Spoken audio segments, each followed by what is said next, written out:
Hello, you guys, and welcome back to another episode of BodyTalks. I am super excited to be bringing this series back. It has been officially 1 month today, which is really special. 1 month today since my book, Someone I Love Lives Here, came out. And really the responses, the feedback, the messages I've been getting from those of you who have read the book or are currently reading the book, it is something I can't even begin to describe how amazing it feels. I don't know what I expected, but it definitely surpassed any expectations. And it is so incredible how me telling my story and, really just expressing my truth could bring so much comfort to others or spark things in others. And I truly believe in that. And it's a little bit hard to fully process and receive for myself, but I do believe in that. And that is the purpose of all of these episodes to Body Talks, because as I say all the time, I know my story is not just my story. I know sadly so many women, they say 97% of women struggle with negative body image, and so many women struggle with these issues with food, body image, self-love, self-worth, accepting less than they deserve, and settling. And so I am just so excited to be bringing this series back. We have 5 episodes planned before the end of this year, and it's something that I do plan to continue because I think it's really powerful. And again, there are so many stories that need to be brought to light. So I'm honored to be back, humbled to have received the messages I've been receiving from you guys. Again, thank you so much for your support. And I could not be more excited to bring today's guest on. You guys are gonna love her because we only met a couple months ago, but we basically realized we're like the same person. No, it's crazy. I have her book here as well, so I'm going to bring her on in a moment. But first, I want to tell you a little bit about our guest. So Toni Marinucci is a registered dietitian, entrepreneur, and the founder of Tips with Toni. And she ironically teaches people how not to diet. So Toni's mission is to end restrictive diet culture by providing simple tips to healthy living while incorporating foods you love. She recently gave a TEDx talk, Hello Goals, and released her book, Once Upon a Diet, which is so good, you guys. If you liked my book, you're going to love her book as well. So definitely grab a copy, Once Upon a Diet. We'll talk about it more today. But in her book, she discusses the parallels between dieting, dating, and romantic relationships. She's also the host of the Tips with Toni podcast, a podcast with over 100,000 downloads, also goals, amazing. And I was so honored to have actually been a guest on the episode. So when we finish the live,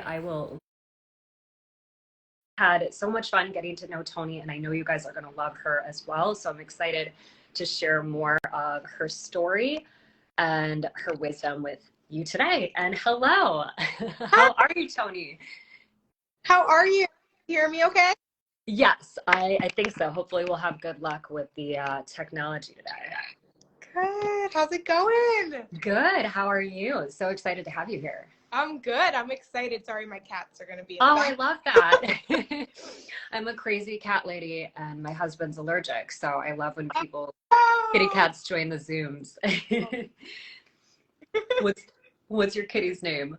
This is Chloe. Chloe. Oh, Chloe, and then Joey, my boy. Oh, so cute. Yes, I love it.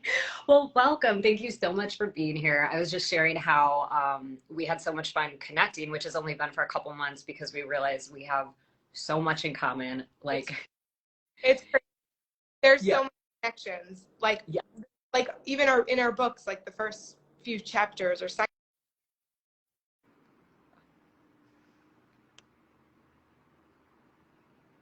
Oh no.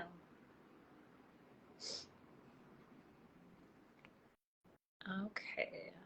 We froze. I don't know if I'm frozen. Shoot. Ah! Okay, we're back. I don't know what that was. What? It lost connection, I guess. Oh. It like logged me out. Yeah. Okay, I think we're good now. Hopefully We're okay. Yes, I can hear you now. Okay, good. Sorry, yeah, no, it's crazy how our stories are so similar.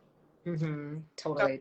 Down to the only thing I've found different is I was a Nick Carter fan and you were all Kevin Richardson. No. I actually shared this. I was doing a live training in my Facebook group, and the only reason why I was a Kevin Richardson fan is because no one else really liked Kevin Richardson. And because I didn't believe that I could ever get the guy, I just chose the one who I was the least popular on purpose. Oh. It was like, Oh my.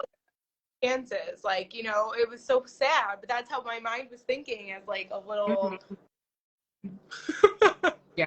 Yeah, it's crazy. I noticed so many things like that too. It's interesting looking back how, like, again, when you're in it, you don't see it for what it is. And then you look back and you connect the dots. Like, I even shared in my book how I always wanted to go to college in California. And last minute I was like, no, because people in California are going to be too good looking. And I didn't think I could handle it. And like, from the tiny choices to your favorite Backstreet Boy to like the big life choices, how much low self-esteem, low self-worth, like how much that impacts everything. It's crazy. Everything. It's all Yeah. consuming. All you think about. It takes up so much energy and headspace. Yeah. Yeah, absolutely. So I shared a lot about you actually, the big stuff, but if you want to share a little more, I'd love to hear, personally, professionally, just tell us whatever you want to share about you. Sure. Well, first of all, thank you so much for having me. It's an absolute pleasure to be here. I am Toni, and I'm a registered dietitian, Toni Marinucci. And I started Tips with Toni as a blog back in college. So the way I got into dietetics and decided to go to school to become a registered dietitian was because I grew up overweight. I was teased about my weight, and very early on, I tied my weight to my worth. And so it was this rat race, like this chase to perfection, quote unquote. And it led to some really habits and behaviors and that vicious cycle of undereating and then overeating and then over-exercising and like constantly worried about food. And it just kept feeling like a dead end. It was not helpful. I was exhausted. I was tired. At some point, I wasn't even losing weight. And then when I was losing the weight, I was unhappy. So long story short, I decided to go to school to become a registered dietitian. And then I decided to start my blog, Tips with Toni, when I was in college as a reliable resource because I started to learn restriction wasn't the answer, it was actually part of the problem. And I really wanted to educate people more on what to add in and how to care for their bodies, how to nurture their bodies. And it didn't happen that quickly. I'm giving you guys like a very brief moment, but for many years, I kind of healed my relationship with food and my body. I became a registered dietitian. Now I've been a dietitian for 8 years now. And that blog, Tips with Toni, turned into a business. And now I have dietitians on my team. And we basically are helping women who we once were, which is confused, overwhelmed, inundated with nutrition information, not sure how to sift through it all, uncomfortable in their bodies, done all the diets, and instead now we really just help them find balance in their eating habits, make peace with their bodies, and just live a healthier lifestyle that's aligned with their values and what's most important to them. Yes, I love that so much. And it's so cool that as a registered dietitian, that is what you're sharing because I feel like a very small percentage of people really understand how ineffective dieting and restriction actually is. Like, it's crazy how much, people are misinformed and still think that restricting themselves, depriving themselves is the way to go. It's really sad.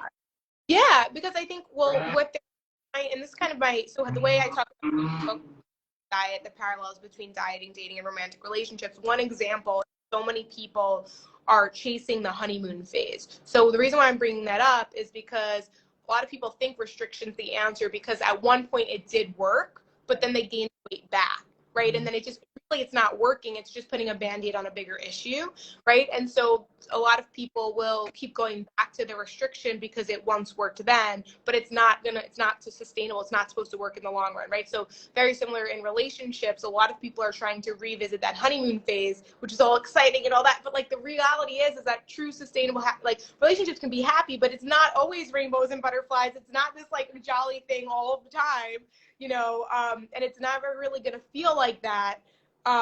So it's just kind of like you're trying to repeat something that's just not supposed to be long term.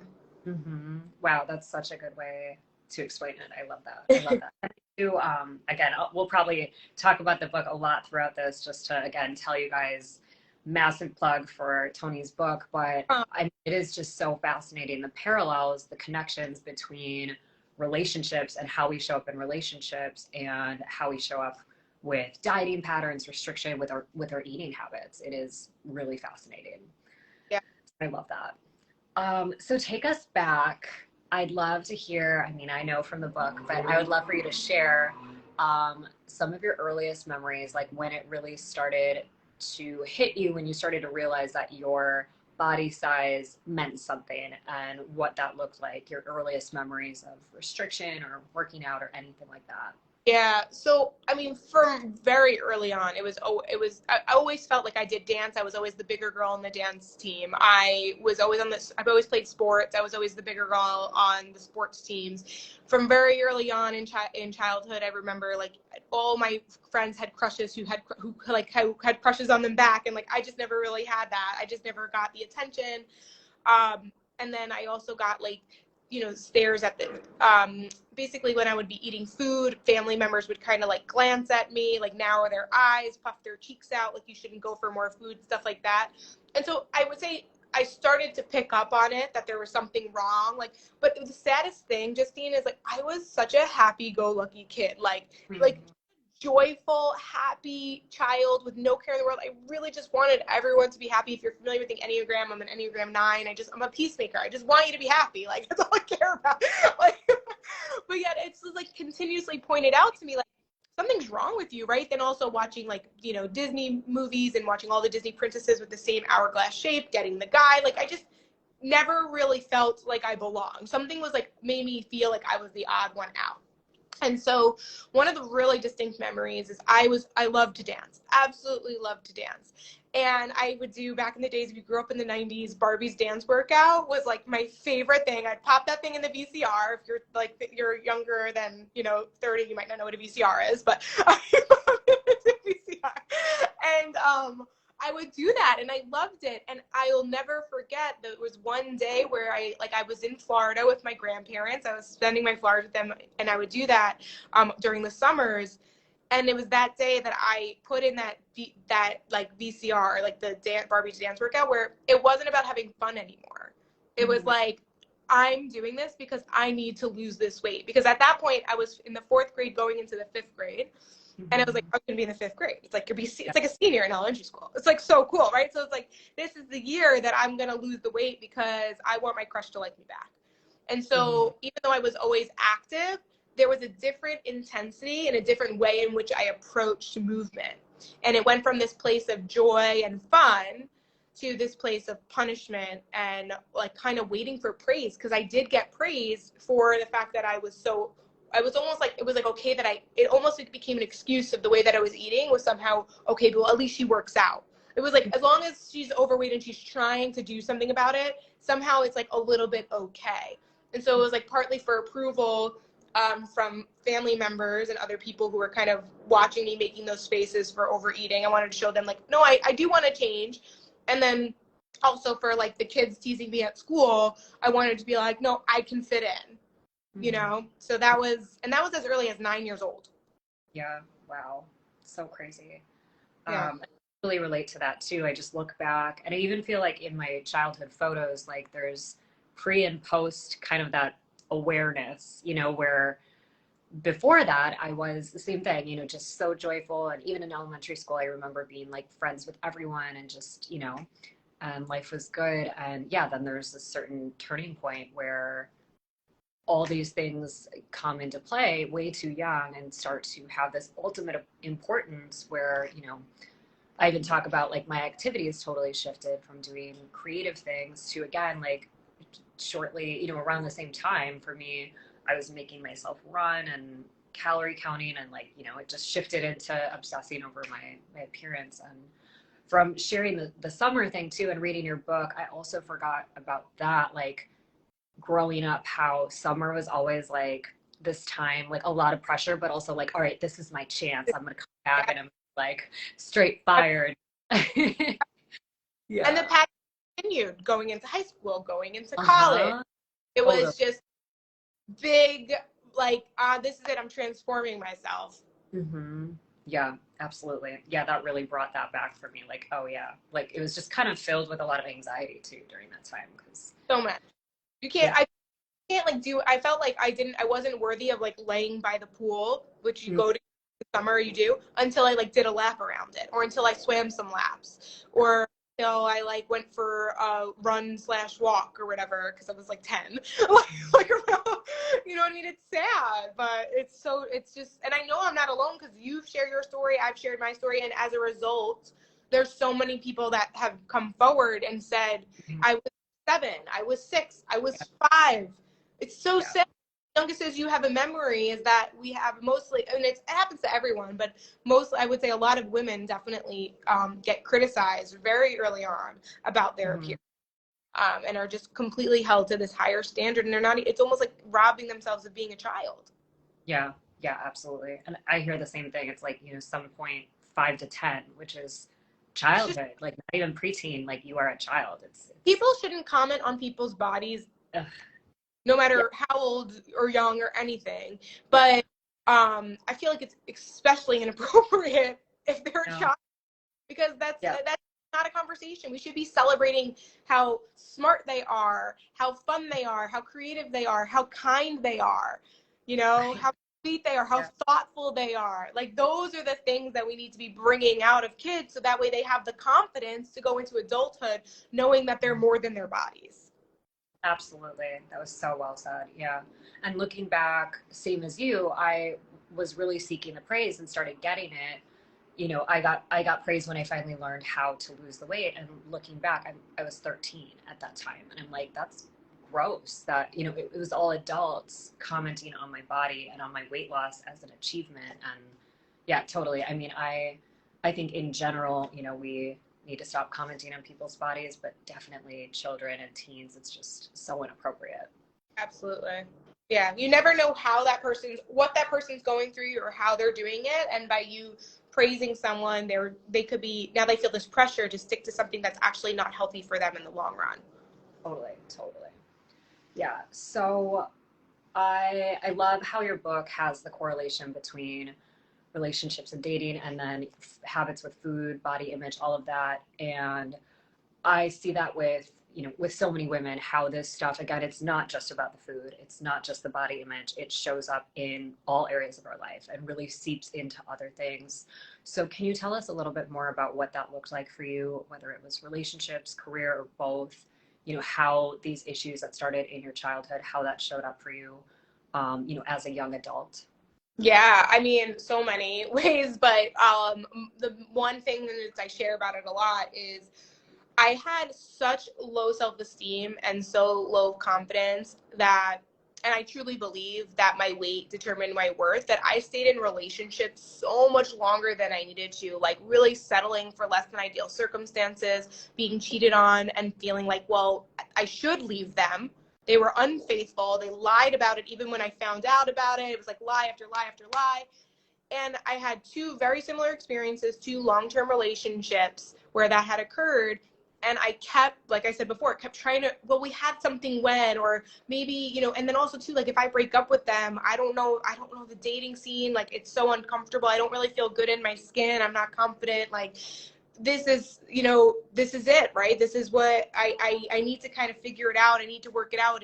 It worked at one time, but if I were to really, give myself some grace and take go and take a bigger lens and take a look at what was happening, like, I shouldn't have been with them for even after the 6-month mark, but I was with them for like both of them on average of like 2-ish years. And it was just, and I repeated these patterns, and that's what we do with dieting. As we repeat these patterns, we'll go on something. It worked at one point, it doesn't work, but we keep trying again and again. It's like, let's do Weight Watchers for the 15th time. Oh, that doesn't work, let's try Whole30 for the 30th time. And then we just keep redoing it. And then finally, you just have to realize that it's the same diet, just in a different book. Just like I dated 5 versions of the same men, just with a different name and face. It's like we're repeating the same patterns over and over and over and over again. And it wasn't until I realized that from my, they say like once, what's it saying? Like one time, like fool on you. One, oh God. Yeah. Fool me once, shame on you. Fool me twice, shame on me. Yeah, something like that. Like, it was like, at this point I have to take responsibility for this, because I have to be more clear on what I'm looking for and all those things. And so it took a lot of therapy, but I finally realized, like, for so long I was trying to prove like the younger version of me that I was worthy, and I was doing it by like feeling like being in a relationship was enough, but the quality of the relationship is what actually matters. And sometimes being single is better than being in an unhealthy relationship. And I needed to realize that my worth was so much more than my body. And finally, when I was able to detach those things, that's when I was able to find, you know, real love within myself and then real love with a partner. Yeah, so many things you said there. I'm like, damn. But I always had that too. Like it took me so long to realize like it's better to be single than with someone who treats you like garbage, because I always, it was one relationship to the next, and just like always had to have someone, anyone, didn't matter if they were nice to me or if I even really liked them. I just felt like that made me more worthy for so long.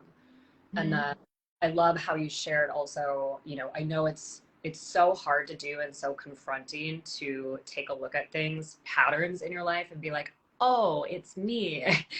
But it's also so liberating and so empowering, because if stuff just keeps happening to you and we, you know, continue to have this victim mentality, it's like, well, then we really can't change it. But the day that we wake up and say, oh, I'm actually attracting this, choosing this, you know, like this is me. Yeah, I personally think I even see that stuff still come up in my life, you know, boundaries where, you know, you'll see things happen and you're like, okay, what do I need to look at here? What in my energy field is saying I'm available for this? Yeah. Also, I saw such a funny meme. I wish I remembered it verbatim, but it was like, God gives you things repeatedly just to make sure you're not an idiot or something like that. Like, it was like, so like, but because it happens, like, so like I have, those men were put in my life multiple times because it was like, I was supposed to learn the lesson the third time. Like, you know, but, and then it was put in front of me again. And then I finally learned my lesson, which was I didn't stay in this situation longer. I was like I was a lot more clear with it, but you have to be honest with yourself and do the work and, you know, ask the right questions and know what you're looking for. Otherwise, yeah, you'll repeat the same patterns over and over again. Yeah. And I think it's Elizabeth Gilbert that says you can either have like the nap or the nudge, the tap from the universe, or like the 2x4, you know, Yeah. and it's like, Well, yeah. A couple of times it was a 2x4. And then I started getting the nudges because I was like starting to wait a little bit. So, but yeah, lots of 2x4s. If there's something happening that, it was that. Yeah. So I just lost my train of thought. So what was I? Oh, the healing journey. So you talked a little bit about going to therapy, lots of therapy, and doing the work, but can you share a little bit more with us what that looked like? And even as a registered dietitian, or, you know, going to school for dietetics, when it really hit you like, oh, I need to work on some stuff, and then what those steps looked like, what the process looked like for you. Yeah, so I will say in your healing journey, you'll go in and out of it, like of how intense you need to do the work and how, like, because all that to say, like, even after I became a dietitian, I almost like, there was a period where I actually slipped up and went back into my disordered eating habits, and I had to, like, reconvene basically. So all that to say, for those who are listening, even if you were looking up to someone who's a professional, like, we're all human.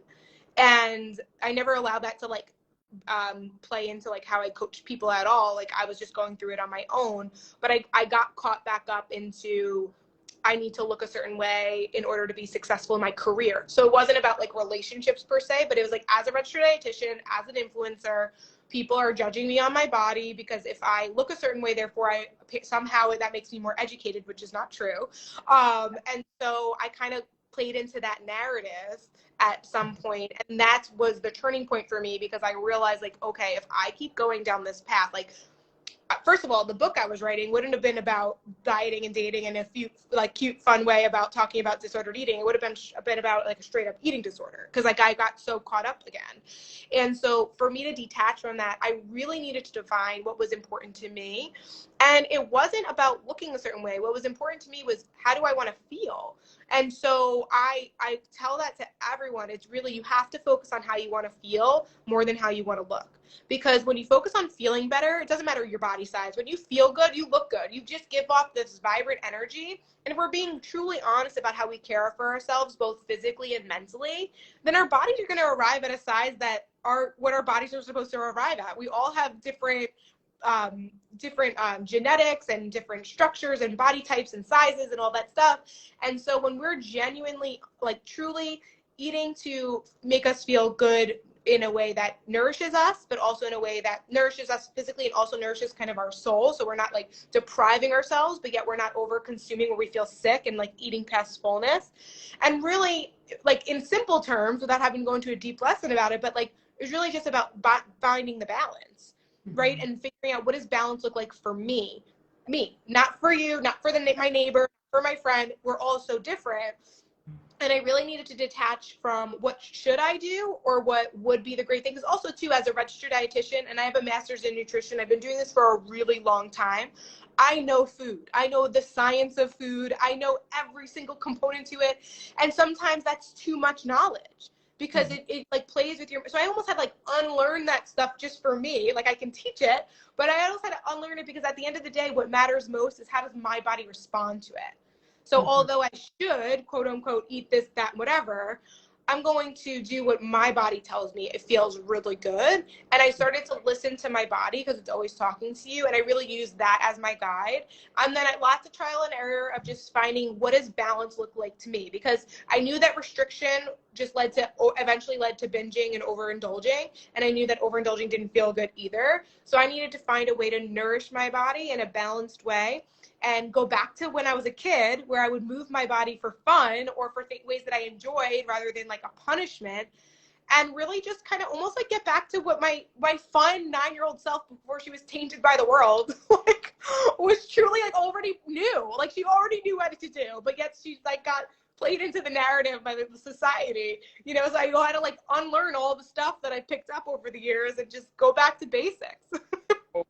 Yes, I could not agree more. It really is, you know, it's like unlearning and unbecoming sometimes to find who you are and what works for you. And I totally agree. For me, it's been like a process. And once I figured out what my balance is, it's just been really smooth sailing, like from a really, really long period of rocky road. So it is, but it's different for everyone. And it is really unlearning a lot of things, tuning stuff out, kind of, you know, getting focused on you and what feels good. And love that you share that. And even the nutrition stuff too, because I like geek out on nutrition. I love it as well.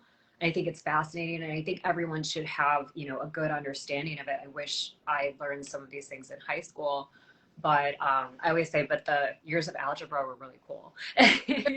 But no, it's like we can definitely take that to an extreme too. And it's like if we're obsessing over every little detail and, you know, counting stuff, like that's not good for us either. And I always say some foods are good for our bodies and some are good for our soul. Like, you know, some flourless chocolate cakes sometimes, or I'll be out tonight and I love a dirty martini. It's like, you know, sometimes things like we're the person. I love it. We've got to plan a little. My go-to. Yeah, dirty martini. We'll hang out with cats and play action. So great. I sold this. I didn't even know I had one. I know. It's amazing. So funny. Yes. So I'd love to talk a little bit more about the book. Yay! The book. I have yours with me. I love how during the podcast recording too, it's so fun, and they really like they pair well together. So again, if so you're perfect. You know, the thing I always say, like someone who listens to like a certain podcast, like they're gonna listen to somebody else. Like, you know what I mean? Like if they loved your book, they're gonna love my book. If they love my book, they're gonna love your book. Like if you're a fan of like body positivity, finding what works best for you, you know, disassociating from diet culture, you're gonna love our books. Totally. So I'd love for you to talk a little bit more about, you know, when you knew it was time to write a book, the inspiration for it, who this is for.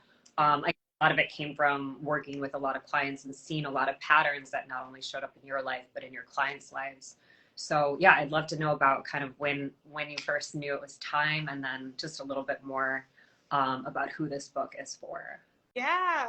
So I basically realized it because like I had shared, I had dated a lot of men that were pretty much, it was like this pattern, dating the same guy, just with a different name, different face. And I realized that a lot of the women, before they would start working with us, they would jump from diet to diet, hoping each one was quote unquote like the one. Mm-hmm. And I make the comparison that I shared in my TED Talk that I later put in the book was, basically the woman would go around like Cinderella's stepsisters trying to jam their feet into something that clearly didn't work for them, right? And I was doing that in my dating life. So it was like, okay, this is what my TED Talk's going to be about, because there's just like too much here. But then I found out I only had 8 minutes to do the talk. So I was like, 8 minutes is not a long time at all. So I was like, as I started to uncover, I was like, wow, there's so many more parallels than I thought there would. So the main focus of the book is for women who want to learn how to be both happy and healthy, regardless of the number on the scale and regardless of their relationship status. And so so really, I think a lot of people think that it's only if they're happy and married, it's not for them. That's not the case at all. I'm a dietitian. I'm a nutrition expert. I am not a relationship expert. It's just a fun way of helping you kind of see that your patterns and your behaviors are often show up in other ways in your life. And it's just a great way to kind of see how you might be treating your nutrition, and maybe see some things in maybe your relationships. But definitely if you're a single person, it's definitely for you, because it will definitely help you to create some more clarity on what you want to look for. And ultimately, it's just helping you to ask better questions and be more introspective and have mindfulness and education around implementing a nutrition plan that's individualized to you and your lifestyle, that aligns with your biology and what your usual day to day. And it's just a great guide to really help you do that. So in the beginning, it's very informative education, more so informative storytelling, lots of about my stories, client stories, all that. And then towards the end is really more of the educational component to help you kind of pull the pieces all together. I love that. And so from doing the TED Talks, that was when you realized, like, there's so much more here, I have to write a book. Was that kind of the for it? Yeah. That's what basically it was like. I had this idea, and then I realized I only had 8 minutes, and I'm like, 8 minutes is not a long time. Like, so I have to write a book. So I decided to write a book, which is really hard, but I'm glad it's out in the world now. Yeah. What was the book writing process like for you? Like, what was the hardest part? What's been like the most fun or most rewarding? The rewarding part is definitely that it's out in the universe and the feedback, and it makes all of the work worth it. And I know you know that feeling, like just getting all the messages of like, wow, I relate so much. This has been so helpful. I really am like making small changes. I'm really noticing a big difference in how I approach things. Like, that's made it worth it. The hard part was definitely, I mean, I'm not a writer. I say it now, I'm a writer. I guess I could say it. I had to like identify as one, because for so long I was like, I don't know what I'm doing. I hired a writing coach. I had an editor. It was super helpful in like the structuring and everything.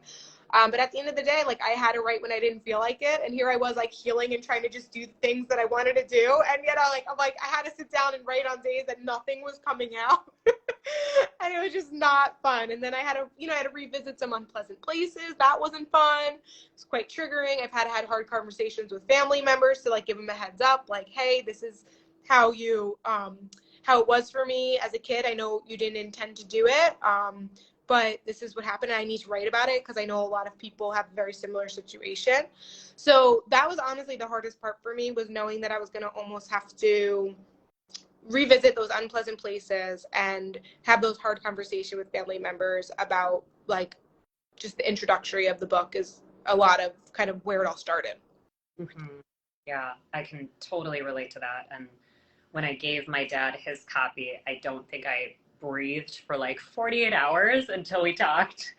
But I'm curious, like, ultimately after having those conversations, has it been a positive experience with family members, like healing there too?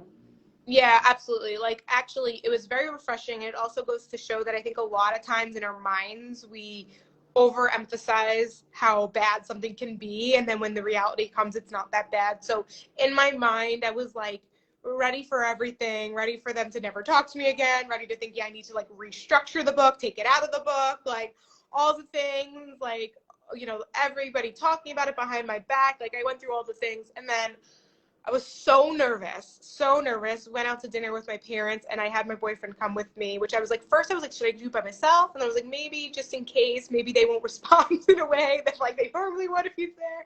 So I just like brought him along for like emotional support. And they were just like, no, it's true. I did that. I'm sorry. I had struggling with my weight at the time. And it was so true. That's what I teach clients. I'm like, when someone comments on your food or your body, they're struggling in themselves. That's what we call projection.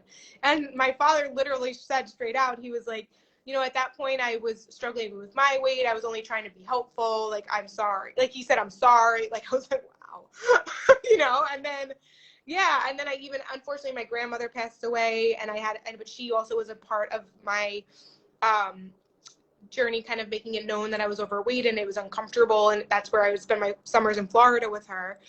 And so I felt kind of bad writing about her because she's such a wonderful woman. And then to put, only that part in my book. But they were kind of on board with, this is your story. And, she did that to me. So my mom said that, so it's like, I was like, okay, I can go and know that they're proud of me from above. And, it's to only really, my intention isn't to hurt anyone. It's to help the people who I know have family members who are commenting on their food and their body. Mm-hmm. Yeah, absolutely. And I get that question sometimes, like parents asking about children, and I'm like, I'm not the person to be asking, like, I'm not an expert on this. But I will say that so much of it too is like what's modeled to you, what you see your parents do.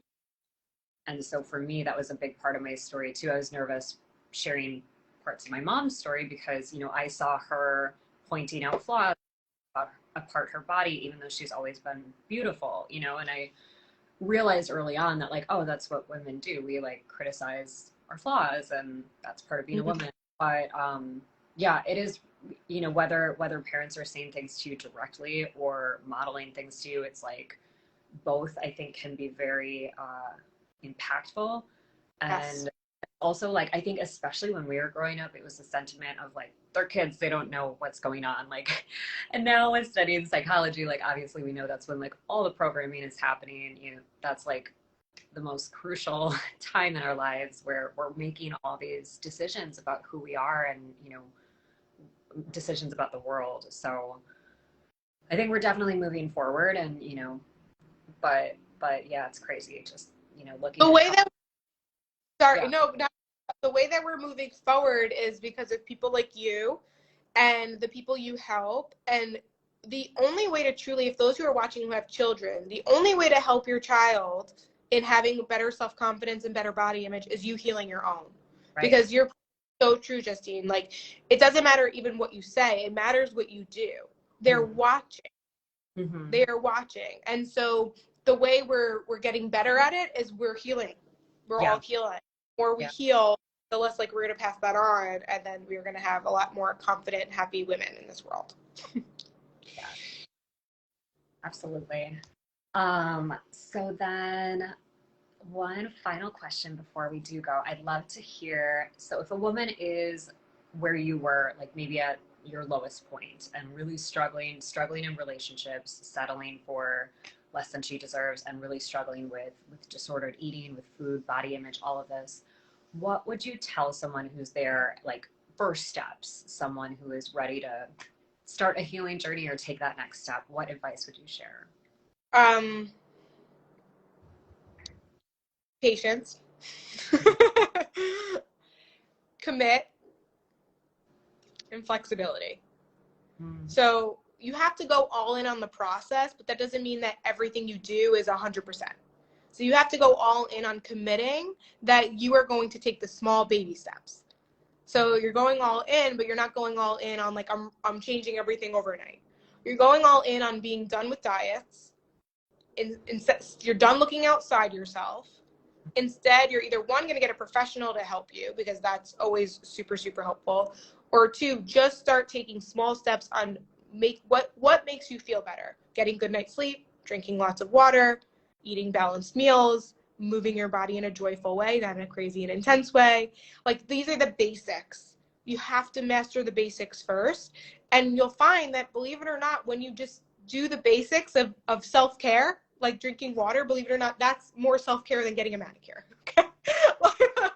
Those are the things that you can do on a daily basis that in time, things will start to become more clear. And because the thing that I think a lot of people, when they jump to the extremes, it happens so quickly, but it's not sustainable. When you commit to the small things, in time, you're going to start to see such different changes, but you need to create that space and you need to create that time.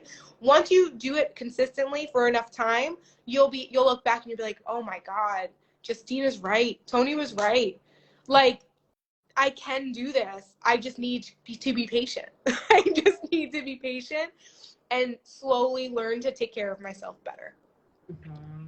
Ugh, such good advice. And yeah, I totally agree. It's like there's no bigger act of self-care than like how we're nourishing ourselves every day, you know? And, Daily yeah. self-care is practice. I mean, obviously the other things, you know, mani-pedis and, you know, I saw you got a facial yesterday. Amazing. Like, that's totally like self-care, you know, but what true self-care is like setting boundaries.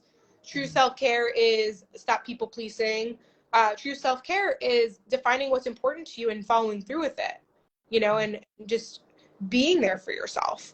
That to me is what self-care is. And I think if women start to look at that more, and also to look at it as almost like a necessity, because without it, we're not really truly, we think we're giving to everyone, and we are, but then we're bitter about it, and then we have nothing left to give, and then we're burnt out, and it's just a backwards mindset.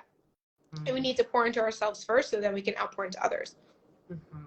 Yes, I love that. I totally agree. I always say like filling our cup until we're like overflowing. Like, yes. Because then taking care of yourself, it's like you can't help but to give that to others. But so often, you know, we're taught to put everyone else first, and then we're coming from this place of lack and like you said, feeling like bitter about it. And I've been there, and it's not fun. And I feel that too. It's like, you know, it's really hard.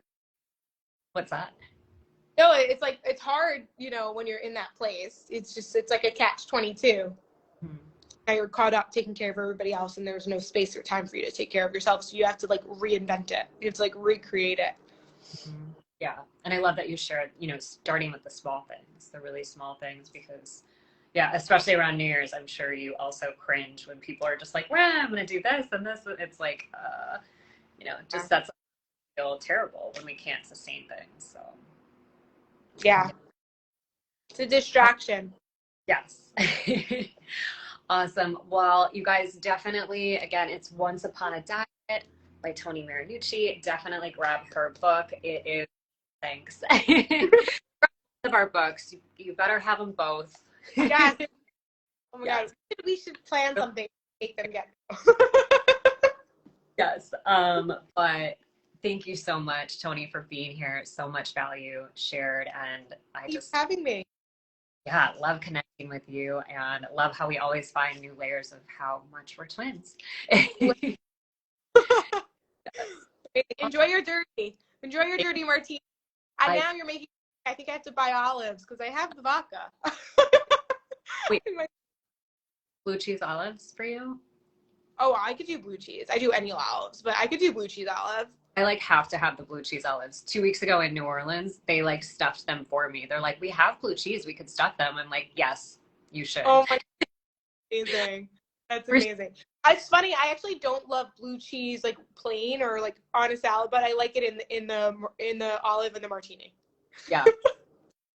It's a delight. Amazing. Here, we'll have a wonderful weekend. Everyone, thank you guys. Thank you. And we'll see you soon. Bye. Bye.